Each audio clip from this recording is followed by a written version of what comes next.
digitalisation ni ikintu cyambere gikomeye ni kirore ico sinzi ko mwagishizemo digitalisation muri stratégie parce que c'est une torche qui est au-dessus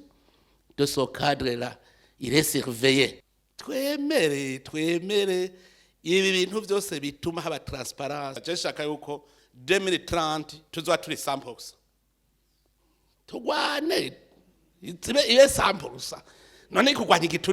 igiturire zero vyonanira naguta bene igihugu twese tubigiyeko transparence nta handi iva c'est la bonne organisation de l'État ibintu bigatonda ku rutonde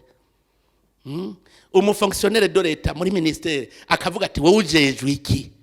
atagikoze cotation mbi si on parle de transparence commençons aujourd'hui kirazira kuvuga ibintu ntubishire mu ngiro ntavyo kuvuga gusa dukore ushaka ko tugira amakomite rero comité national et puis on desa société civile zijemwe umusaseredoti yaje ngaha mukunda kuvuga ngo mwebwe mujejwe kwigisha gusa mutwemerere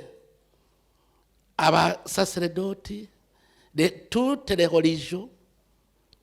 société civile ize ensemble nous devons changer les choses tumanuke mu province habe komite iboneka